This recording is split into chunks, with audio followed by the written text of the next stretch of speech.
la exposición para el día de hoy, la noble responsabilidad de la iglesia. Y le invito, porque vamos a estar dándole lectura a estos versículos que están proyectados también en el nombre de nuestro Señor Jesucristo. 1 Corintios capítulo 1, entre los versículos 10 al 17 dice: os ruego pues, hermanos, por el nombre de nuestro Señor Jesucristo, que habléis todos una misma cosa y que no haya entre vosotros divisiones, sino que estéis perfectamente unidos en una misma mente y en un mismo parecer. Porque he sido informado acerca de vosotros, hermanos míos, por los de Cloé, que hay entre vosotros contiendas. Quiero decir que cada uno de vosotros dice: yo soy de Pablo, yo soy de Apolos, y yo soy de Cefas, y yo de Cristo.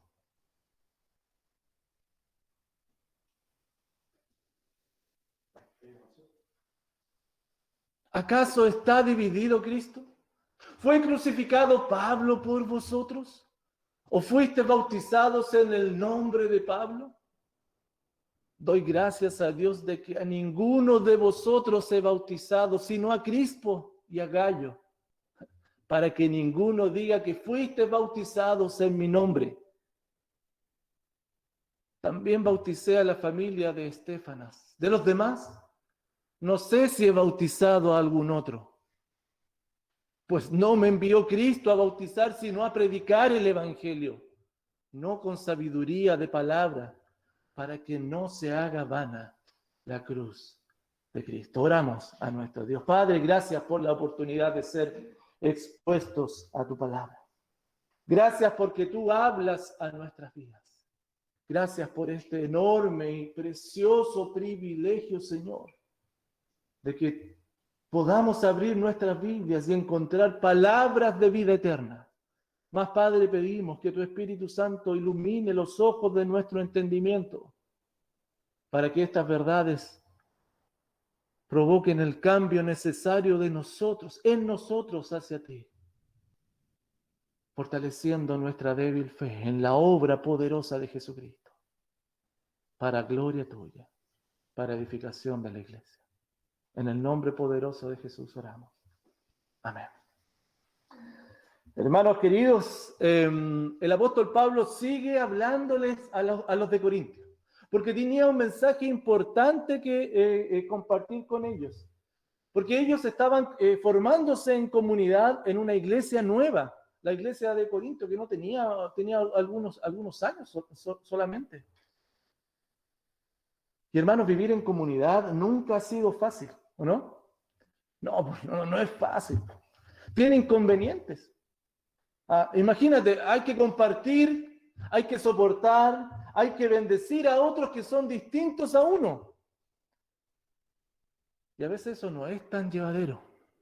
No es. Y dentro de la iglesia, hermano, por supuesto, no es una excepción. Tenemos que lidiar con distintos caracteres, con distintas personalidades, con distintas personas. Ahora sí, lo que sí podemos decir que el deseo del Señor Jesucristo, sin duda, fue que pudiésemos y que la iglesia pudiese vivir unida. Allá en Juan 17:21, el Señor Jesucristo orando dice: para que todos sean uno como tú, oh Padre, en mí y yo en ti, que también ellos, los cristianos, ¿cierto?, sus seguidores, sean uno en nosotros. ¿Y cuál iba a ser la repercusión? El mundo iba a creer que Jesucristo había sido enviado. Por tanto, hermanos, la unidad es una forma de honrar a Jesús, de honrar a nuestro Señor. Es una forma de adorar a Dios cuando la iglesia está unida. Es una forma de reflejarle para que otros vean a Jesucristo. Es una forma de darle a conocer. Por eso en Juan, en capítulo 13, versículo 35, el Señor Jesucristo dice: en esto conocerán todos que sois mis discípulos, si tuviereis amor los unos con los otros. La unidad, unos. ¿Y saben qué? La iglesia primitiva, la iglesia del primer siglo, así lo entendió. Uno puede ver en el libro de los Hechos, por ejemplo, en el capítulo 2, versículo 1, cuando llegó el día de Pentecostés, estaban todos unánimes juntos. Mira cómo vivían ellos. En el capítulo 4 del libro de Hechos, versículo 32, y la multitud de los que habían creído era de un corazón y un alma, y ninguno decía ser suyo propio nada de lo que poseía. Mira la unidad que había, sino que tenían todas las cosas en común. La iglesia comenzó a vivir de esa forma. Y sin duda tenemos que preguntarnos, tú y yo tenemos que preguntarnos, ¿cuánto de eso hoy en día es una realidad tuya con tu iglesia local? ¿Cuánto de eso realmente, de esa unidad, estás viviendo hoy en día con tu iglesia? Porque la iglesia contemporánea, hermanos, no debe perder de vista estos objetivos. Porque esa unidad demandada por Jesús y vivida por los hermanos en el primer siglo sigue siendo el parámetro a seguir. Esto no ha cambiado. Y para que haya unidad necesita ser tensionado aquello que es tan esencial en nuestra fe, la unidad de la iglesia de Cristo. Pues bien, vamos acá a nuestro texto. Pablo, luego de haber saludado y dado gracias por los corintios, ¿se acuerdas que ahí habíamos quedado? Él había saludado y había dado gracias por ellos en la sección anterior. Ahora entrará en el cuerpo de la carta. ¿Por qué él está escribiéndole? Abordándole, y él va a comenzar a abordar uno de los temas principales y que más estaba afectando a la iglesia de Corinto. La unidad que ellos tenían no era la mejor. ¿Y esto por qué? Producto a la débil concepción del evangelio que ellos tenían en sus vidas. Hermanos, de esa misma forma, nosotros hoy día vamos a ser exhortados y vamos a ser animados para que nuestro enfoque como cuerpo de Cristo siga siendo aquel que el mismo Maestro un día, orando allá en Getsemaní, rogaba por nosotros, que sean uno. La noble responsabilidad de la iglesia. La noble responsabilidad de la iglesia. Y el tema central para el día de hoy, para que ustedes que tienen la buena costumbre de tomar apuntes, cada creyente fomenta la comunión íntima con sus hermanos. Cada creyente fomenta la comunión íntima con sus hermanos. ¿Y de qué forma la fomenta? Primero, busca la unidad en su iglesia local. Esta es una responsabilidad del creyente, una noble responsabilidad. Busca la unidad en su iglesia local. Mira el versículo 10.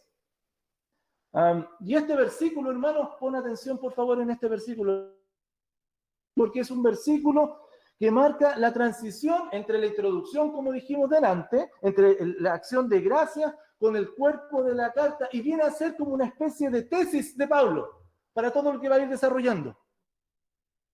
Pablo instala el tema a desarrollar en los primeros 4 capítulos. Este que está acá. Os ruego, pues, hermanos, por el nombre de nuestro Señor Jesucristo. Os ruego, hermanos. Pues, os ruego, pues, hermanos, por el nombre de nuestro Señor Jesucristo. Cuando habla os ruego no es una rogativa, ¿verdad? Sino que lo que Pablo está haciendo, está exhortándoles, los está llamando a terreno, les está llamando la atención. Pongan atención a lo que viene porque es importante que ustedes estén atentos a lo que voy a decirles. Os ruego. Pablo ya se había presentado anteriormente, ¿se acuerdan? En el 1.1 como enviado de Jesucristo, como un apóstol enviado de Jesucristo, como apóstol de Jesucristo en el 1.1. Y esa autoridad es la que trae acá, por haber sido enviado de Jesucristo, y urge a los hermanos. Eso es lo que le está diciendo, les urjo. Esto es importante, pónganme atención. Y esta exhortación que viene tiene un carácter urgente, y es una exhortación solemne. En el nombre de nuestro Señor Jesucristo, les dice. Por el nombre de Jesucristo, lo que les voy a decir. No es que viniera el nombre de alguien importante, no es que traía una noticia de alguien connotado, sino que del Rey del universo. En el nombre de Él les hablo. ¿Qué es lo que les iba a rogar? Mira, que les exhortaba. Que habléis todos una misma cosa y que no haya entre vosotros divisiones. Que hablen una cosa sin que su hablar provoque divisiones.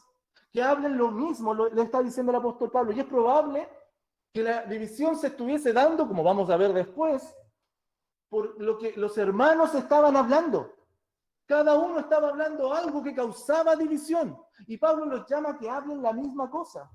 Y esa división, hermano, que había en la iglesia de Corinto era de una intensidad. Esa palabra división es como cuando se rasga un paño.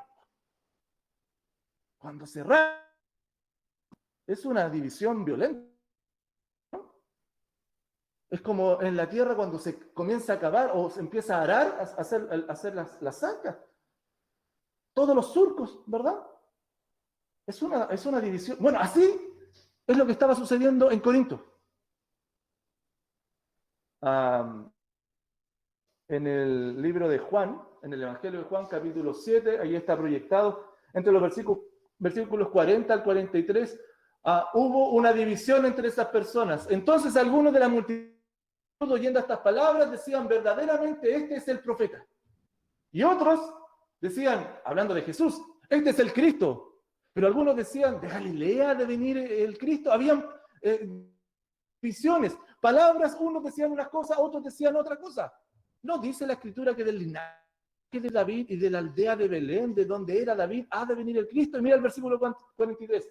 Hubo entonces disensión. Esa es la palabra que está acá. Así estaba la iglesia de Corinto.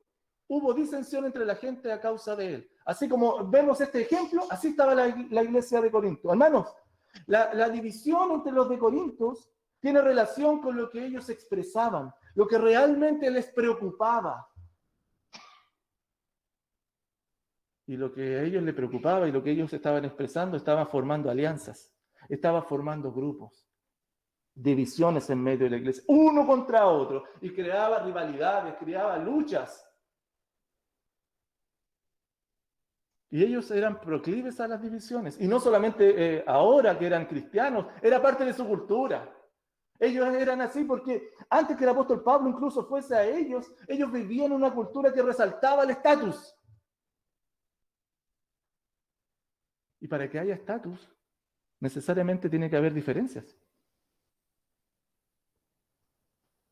Y los nuevos convertidos, estos de Corinto, aparentemente continuaron con estas manifestaciones competitivas traídas desde su cultura, pero ahora las habían instalado y estaban practicándolas en medio de las interacciones con sus hermanos, incluso ahora después de convertirse. Tomaron cultura, la trajeron dentro de la iglesia. Sigue diciendo el versículo, sino que estéis ya no desunidos, sino que estéis perfectamente unidos en una misma mente y en un mismo parecer. Perfectamente unidos, ese es el llamado. Esa es la exhortación. Ellos deberían tener una mente, un solo sentir y claramente lo tenían. Pero Pablo les dice, a pesar de lo que están viviendo ahora, deben procurar la unidad. Estar unidos. Esta palabra de perfectamente unidos, uno la encuentra allá en el Evangelio de Marcos, capítulo 1, versículo 19. Mira, ahí aparece. Ese es el concepto que está de fondo. Pasando allí un poco más adelante, vio a Jacobo, Jesús, hijo de Zebedeo, y a Juan, su hermano, y ellos también en la barca. ¿Qué hacían? Vendaban las redes, las estaban componiendo, las estaban uniendo, para que pudiesen juntas las redes, todo este tejido que necesitaban, pudiese soportar juntos la función para la cual la red estaba hecha, en términos de la pesca. perfectamente unidos en una misma mente y en un mismo parecer. A eso lo está llamando el apóstol Pablo.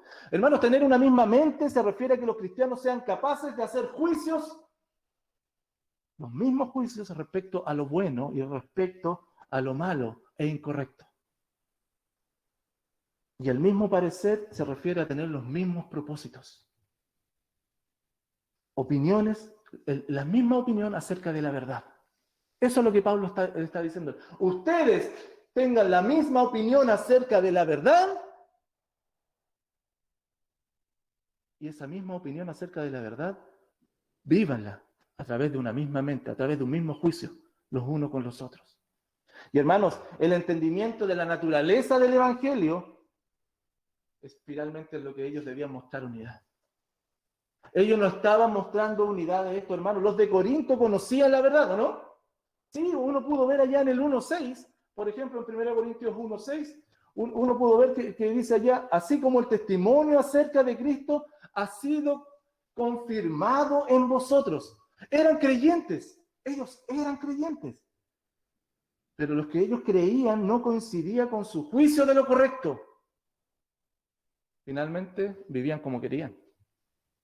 Eso es lo que estaba pasando con ellos. Ellos vivían como querían.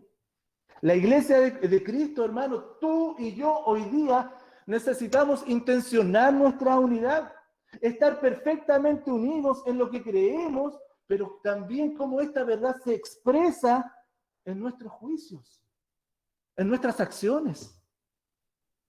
No puede haber diferencia entre lo que creemos de Cristo, pero después cada uno vive como quiere.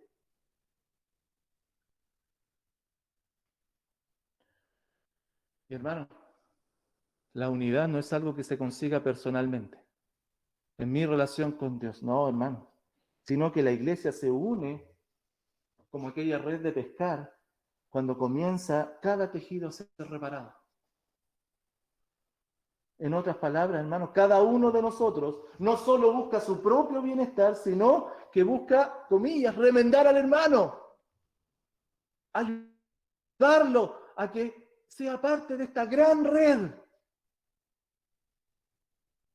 Y hermano, esta exhortación sigue siendo efectiva y necesaria para ti y para mí hasta el día de hoy. ¿Cuánto intencionamos tú y yo hoy día la unidad de nuestra iglesia local? ¿Cuánto? ¿Es esta tu iglesia local? ¿Es tu iglesia local? ¿De qué modo ayuda a que tus hermanos estén hoy siendo restaurados? ¿De qué modo estás ayudando a que tus hermanos pongan hoy su mente en el Evangelio y vivan la gracia de Dios? ¿Cuánto te estás haciendo cargo del discipulado de tu hermano? ¿Cuánto?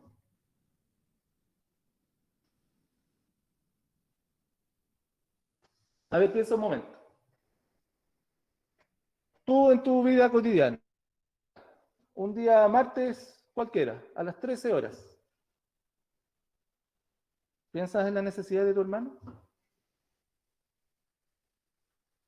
¿Sabes lo que él o que ella está viviendo? Hermano, cómo tus palabras hoy llevan al hermano a recordar la esencia del Evangelio y lo animas y lo ayudas para que él o ella viva en Cristo. Perfectamente unido. La Escritura así lo recalca. Allá en Romanos, capítulo 15, mira, entre el versículo 5 al 7, pero el Dios de la paciencia y de la consolación, porque esos son atributos de Dios, ¿verdad?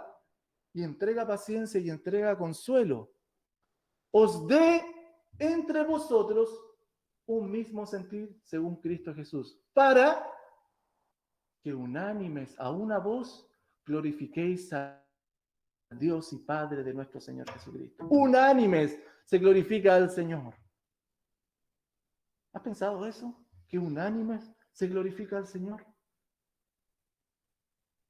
Por tanto, mira, si unánimes se glorifica al Señor, versículo 7, por tanto, recibíos los unos a los otros, como también Cristo nos recibió para gloria de Dios. El apóstol Pedro, terminamos hace poco la primera carta de Pedro, ¿se acuerdan?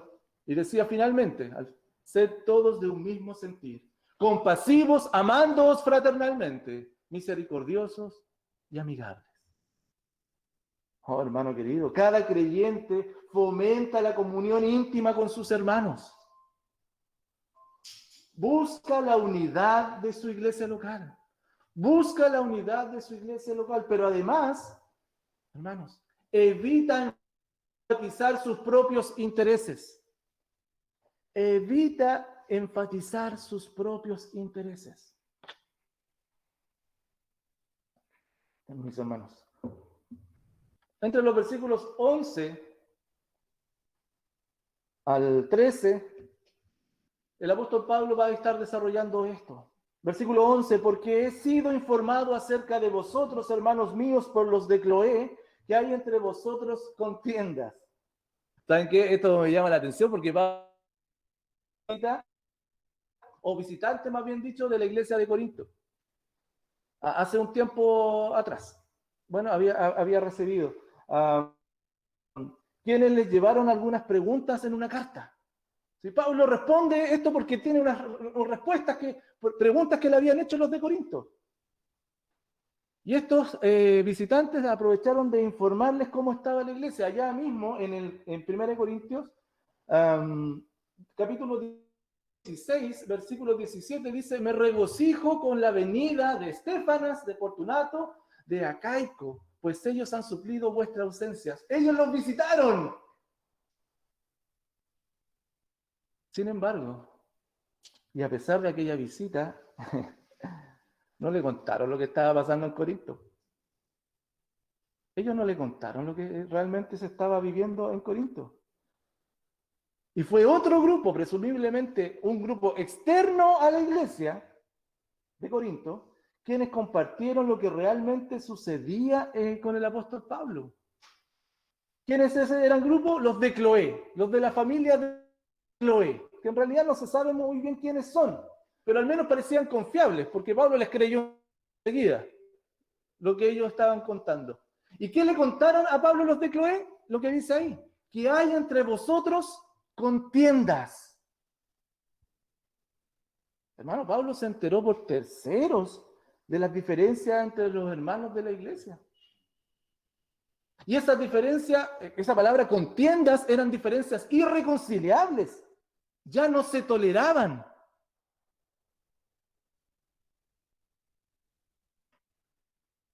¿Qué pasaba? Mira el versículo 12, por hermano. Quiero decir que cada uno de vosotros dice, yo soy de Pablo, yo de Apolo, y yo de Cefas, y yo de Cristo. Los de Cloé, los de la familia de Cloé, ¿qué le informaron? Que ciertas partes de la iglesia decían que pertenecían a líderes distintos.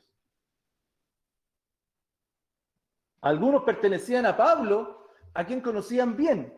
Otros a Apolos, que en el libro de los Hechos, en el capítulo 18, nos dice que era elocuente para hablar y que había sido enseñado por Aquila y Priscila. ¿Te acuerdas? Apolos. Pero algunos decían que pertenecían a Cefas, a Pedro, que es muy poco probable que los haya visitado alguna vez.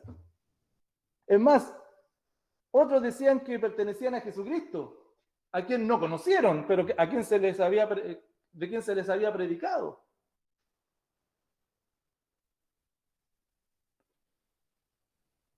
¿Cuál era la razón por qué habían estas facciones, estos grupos en la iglesia?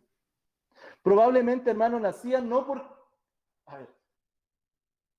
realmente seguir a estos líderes, sino que cada uno quería demostrar el yo. Yo soy de este, yo soy de este otro. Poder mostrar ante los otros hermanos que su conocimiento venía de uno de estos conocimientos que otros no tenían. Por lo tanto, eran superiores a ellos. El problema nacía del corazón de los de Corinto. Estos hermanos cuyo individualismo, cuyo egoísmo estaba dividiendo, destrozando a la iglesia.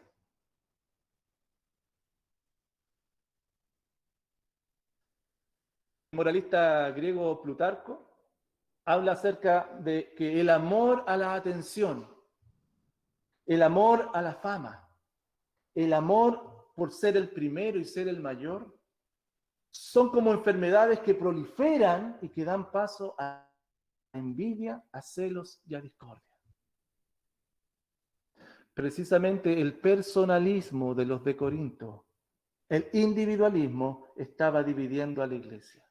Y en el versículo 13 en adelante, mira las preguntas que comienza a hacer Pablo.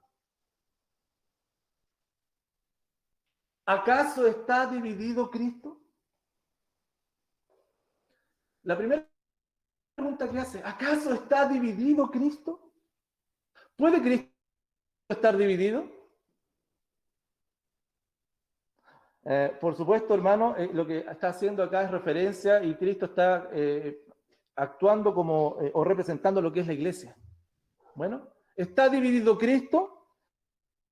Por lo tanto, la pregunta tiene que ver con que si la iglesia puede estar dividida en partes. Eso es lo que está diciendo Pablo, está preguntando. Ellos habían sido llamados a la comunión con Cristo, ¿se acuerdan? Lo vimos ahí en el versículo 9. Comunión que incluye la comunión con su cuerpo, con la iglesia, su novia. Por tanto, la respuesta retórica de esto, ¿puede estar dividido Cristo? ¿La iglesia puede estar dividida?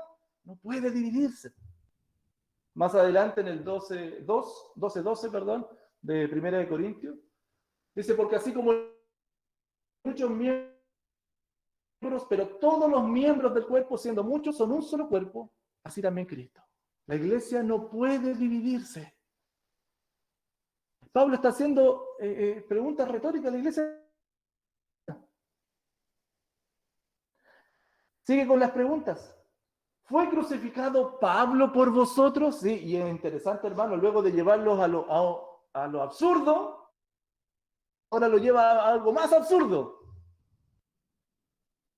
Y así pensar que la forma de pensar de los de Corinto no era la más adecuada. Pablo se pone a sí mismo como ejemplo y hace las preguntas que si él había sido crucificado por ellos, si ellos se habían bautizado en el nombre de Pablo.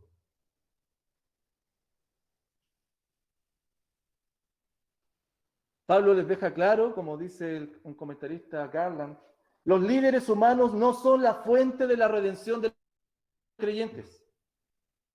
Solo Cristo es la fuente.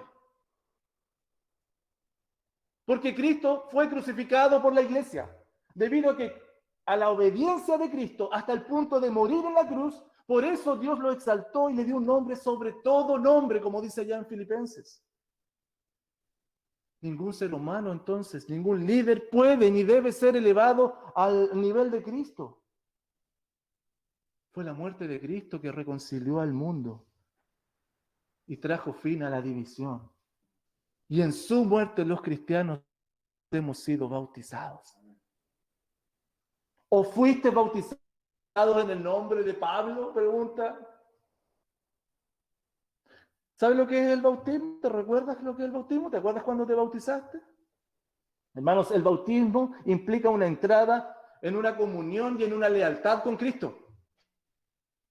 La pregunta de Pablo asume que ellos fueron bautizados en el nombre de Jesús, por lo tanto debían ser fieles a Jesús, porque ellos recibieron esta transferencia desde el dominio del mundo hacia el reino de Dios.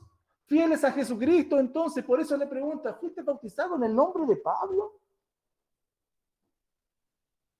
Porque solamente en el reino de Dios es donde ellos habían encontrado perdón, amor, santidad y comunión con ellos que también habían renunciado a los valores del mundo. El bautismo también es una relación con Cristo, porque también nos identifica con todo lo que Él experimentó en su muerte y resurrección, y que también nos asegura que nosotros también, en su vida, muerte y resurrección, pasaremos por lo mismo. Quiere decir el bautismo que ahora el creyente pertenece solo a Cristo y son unos con Él. Por lo tanto, la pregunta de Pablo les dice, ¿y ustedes fueron bautizados en mi nombre?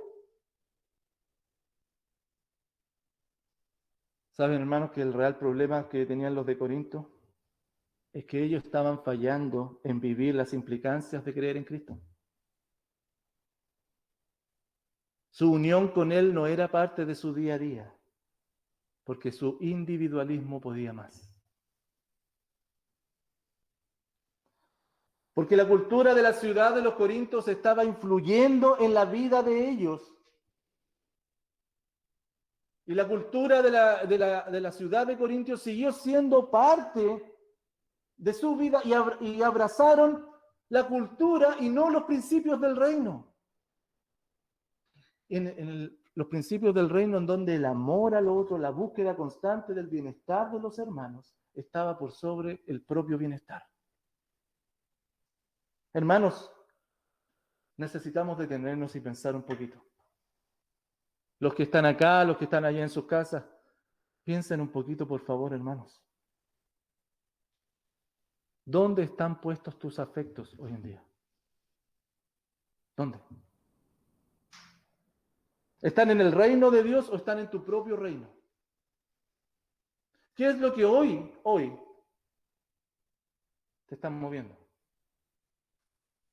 ¿A qué es lo que estás reaccionando? ¿Qué es lo que primero está en tu mente hoy? ¿Qué es lo que estás abrazando? ¿Qué es lo que estás priorizando? El no propiciar la unidad, esa unidad que veíamos en el punto anterior, puede tener su raíz en un profundo amor personal que te estás teniendo a ti mismo. Por tener ojos para ti solamente, para lo que a ti te mueve, para lo que a ti te está pasando. Porque estás siendo y te estás moviendo a través de tus propias sensaciones y eso marca tu día a día. Tus propios anhelos y no los principios bíblicos. Mira los de Corinto. Yo soy de este, yo soy de este otro. Tan perdidos estaban los de Corinto que dejaron la enseñanza apostólica de lado y fueron tras sus propias convicciones que emanaban de sensaciones. Hermanos, escúchame, no sea que estemos hoy día siendo llevados a vivir únicamente por y para nosotros, en donde el yo, en donde lo mío, en donde lo que es para mí, están siendo conceptos que son mayormente abrazados y están por sobre el tú, ustedes o lo suyo.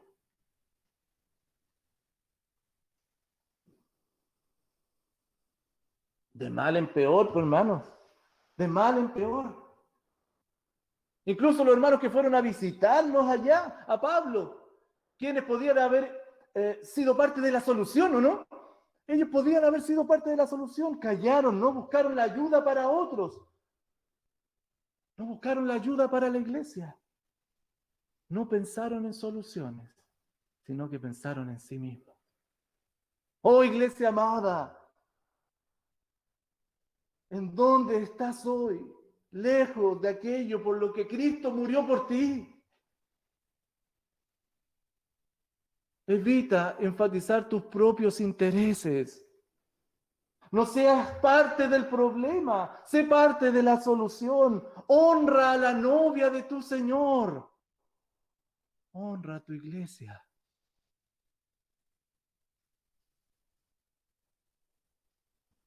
Pablo le escribió a los romanos allá en el capítulo 12, versículo 16, unánimes entre vosotros, no altivos, sino asociándoos con los humildes.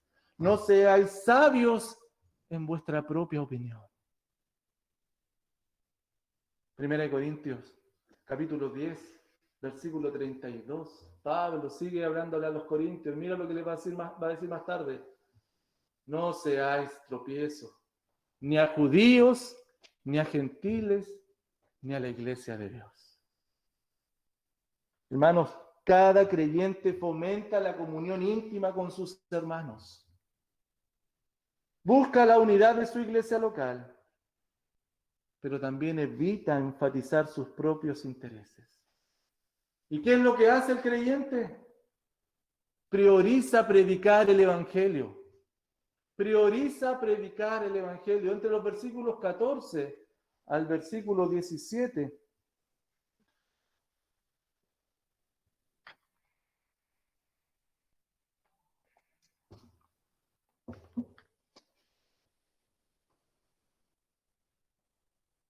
Vamos a agrupar primero entre los versículos 14 al 16, porque ahí hay un tema central que es una transición importante entre el 14 y el 16.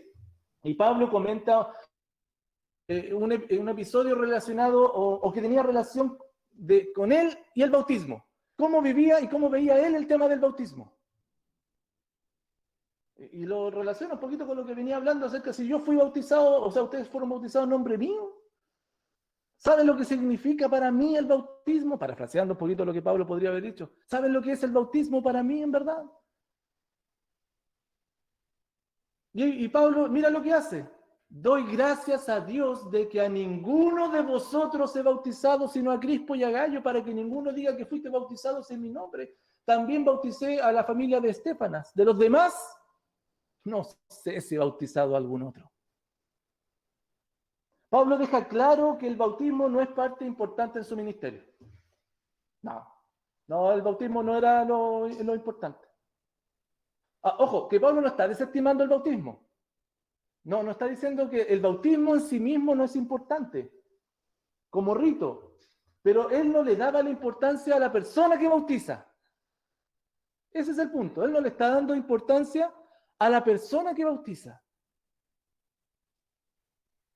Quizás por esta razón él bautizó a pocas personas, pues ahí están los que ahí aparecen. A lo mejor él avisoró que, bueno, si quizás el bautismo podría considerarse de algo como medio místico, ¿cierto? Y de manera exagerada al que realizaba luego el bautismo. Entonces, mejor Pablo prefiere, no, ¿sabe qué? Mejor no. Y si te das cuenta, mira aquí, en estricto rigor, unas personas nomás, a Crispo, que Crispo aparece allá en Hechos, un principal de la sinagoga judía y se convirtió al cristianismo, bautiza a Gallo también, que era el hospedador de Pablo y de la iglesia de Corinto, o sea, se reunían en la casa de él. Gallo también a los de la familia de Estéfanas, que fueron los primeros convertidos en Corinto. Allá, eso lo podemos encontrar allá en 1 Corintios 16, 15. Y luego de eso, a nadie más bautizó Pablo, porque su ministerio no se centraba en bautizar, tal y como el Señor Jesucristo. Ojo, allá en Juan 4:2 también dice que Jesucristo a nadie bautizaba. Versículo 17, por favor, mira al final. Pues no me envió Cristo a bautizar, sino a predicar el Evangelio. Oh, hermanos, el apóstol establece cuál era su primera función. En el 1:1 él había señalado que Jesucristo le había llamado a ser apóstol, a ser un enviado.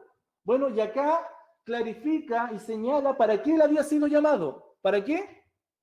¿Para qué él había sido enviado? No para bautizar, sino que su primera tarea estaba relacionada con predicar el Evangelio. Predicar el Evangelio. El Evangelio, para que lo tengamos siempre claro, hermanos, es la buena noticia entregada por Dios. ¿Y cuál es esa buena noticia? Que es posible adorarle. Que existe ya la posibilidad de adorar al Creador. Sí, al Dios santo, santo, santo y poderoso. Él acepta la alabanza, el clamor y recibe a las personas como hijos. La buena noticia es que ya no hay deuda, que ya no hay enemistad para con Él, que ya no hay pecado que separe al hombre de su hacedor, y producto del cual el hombre está muerto espiritualmente. La buena noticia es que la fe, la muerte y resurrección de Jesucristo es suficiente para perdonar la rebeldía de los hombres, reconciliarlos con Dios. y darle vida eterna, unión eterna con su Creador. Como Jesucristo lo dijo, yo soy la resurrección y la vida. El que cree en mí, aunque esté muerto, vivirá. ¿No es esa una buena noticia? ¿No es esa una buena noticia? Haber sido creados para adorar a Dios y que y por nuestro pecado eso se haya cortado, no haya posibilidad de adorar a Dios, pero que por la gracia de Dios, por la obra de Jesucristo, hoy podamos adorar al Creador y que nuestra adoración sea recibida por Él. Oh, porque escúchame, los seres humanos encontramos el sentido de la vida en el más alto grado, sirviendo, obedeciendo, dando a conocer a Dios. Y Dios, en consecuencia, nos colma de bienestar y de plenitud, de un bienestar absoluto, como Jesucristo lo dijo allá en Mateo 11:28. Vengan a mí todos los que están trabajados y cargados, y yo los haré descansar. Llevad mi yugo sobre vosotros y aprended de mí, que soy manso y humilde de corazón, y hallaréis descanso para vuestras almas. Maravilloso. ¿Qué bienestar supera ese descanso para el alma?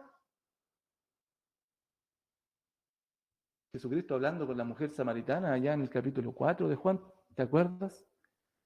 El que bebiere el agua que yo le daré, no tendrá sed jamás. Oh, hermano, qué maravilloso. Y a eso Pablo había sido enviado, a predicar la buena noticia. En eso él se concentraba.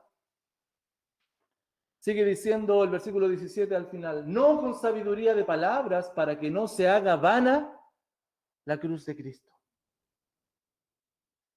Pablo predicaba no con sabiduría de palabras, vale decir, su predicación no se basaba en la elocuencia, en una filosofía religiosa o en una filosofía natural. Él no predicaba para caer bien. Él no tenía un discurso decoroso o dulce al oído de las personas. Porque si él hacía esto, la predicación de la cruz de Cristo, su predicación se volvía ineficaz, vana, vacía. Y escúchenme, este es el principio del argumento que Pablo va a dar, en donde la sabiduría de las palabras y la sabiduría de la cruz son irreconciliables. No tienen punto en común, porque la primera busca la gloria humana y la segunda busca la gloria de Dios. Y este tema lo va a comenzar a desarrollar después en los siguientes versículos. Dicho de otro modo, hermanos, entonces, en la cruz, escúchame, en la cruz Dios no busca la ovación humana. Con la cruz Dios busca la transformación de las personas.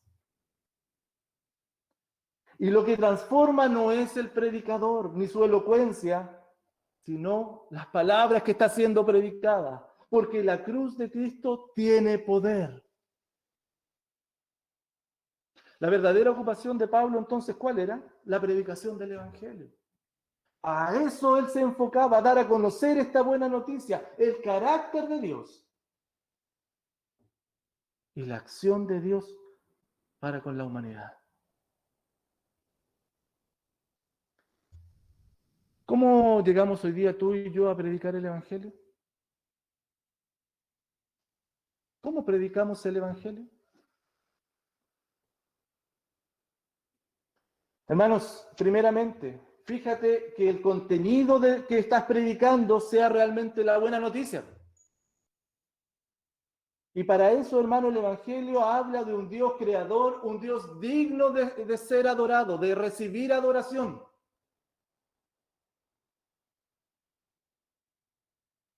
Pero el Evangelio también incluye esta imposibilidad de adorar a un Dios que es santo, santo, santo, debido a la muerte espiritual de las personas, producto del pecado. Producto del pecado. Pero el Evangelio también da solución. El Evangelio da solución a este desastre. Y esta solución se halla en la muerte y resurrección de Cristo. Dios ofrece perdón y reconciliación para con Él.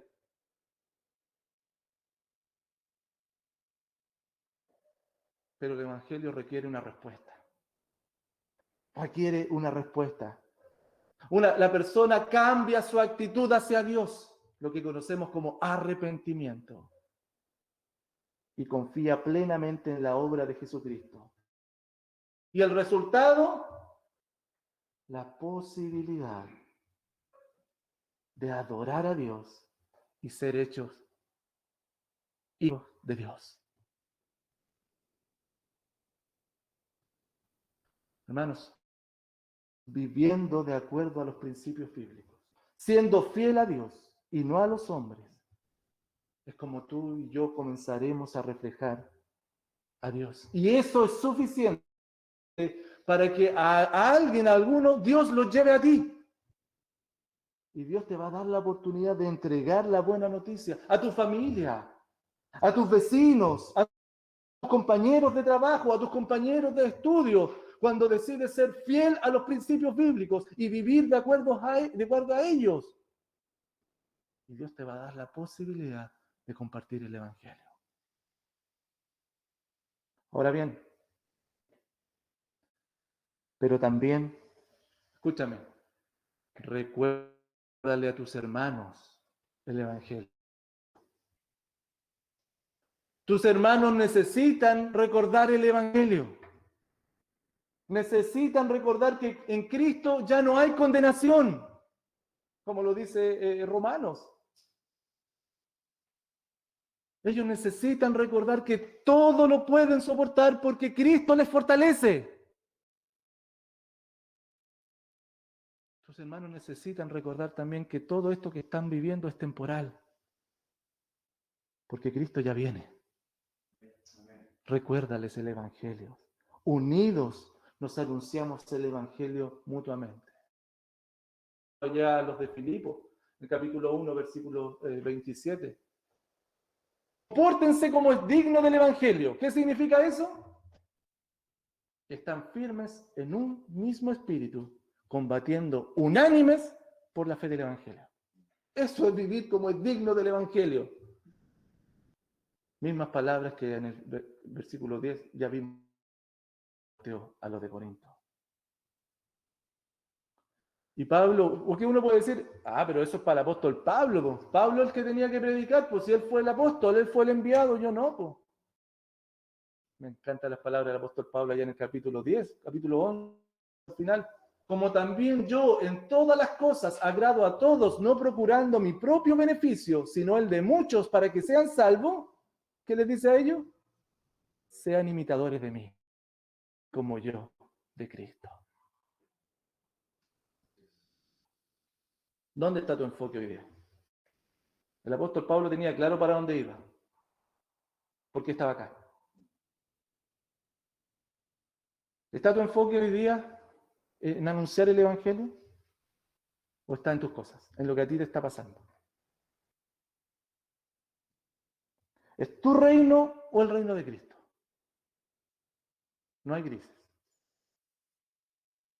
Si estás centrado en ti, escúchame, si estás centrado en ti, si no estás anunciando el Evangelio, si recordar la obra de Cristo a tus hermanos no es lo más central en ti, tengo que decirte que estás en pecado. No es un error. No te has equivocado, estás en pecado.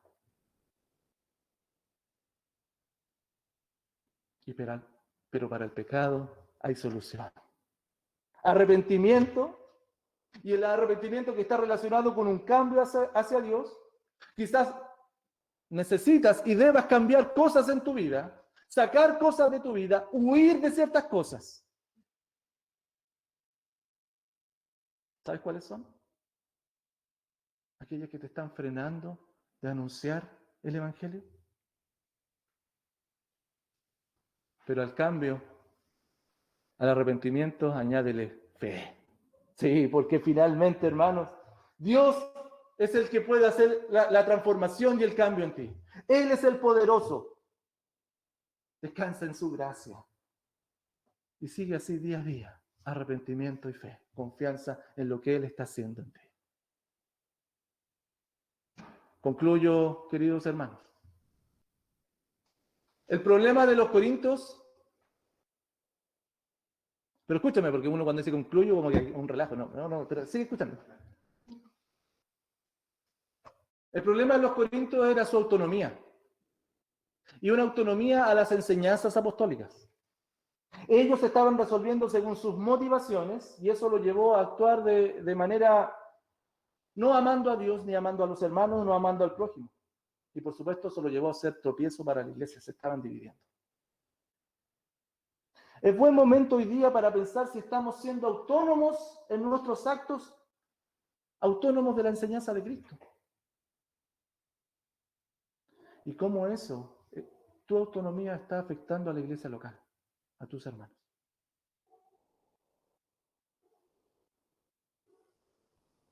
Cristo te santificó, pero también te llamó a ser santo, a darle a conocer, siendo su embajador, en medio de los suyos. Y eso es algo que tú y yo debemos recordar.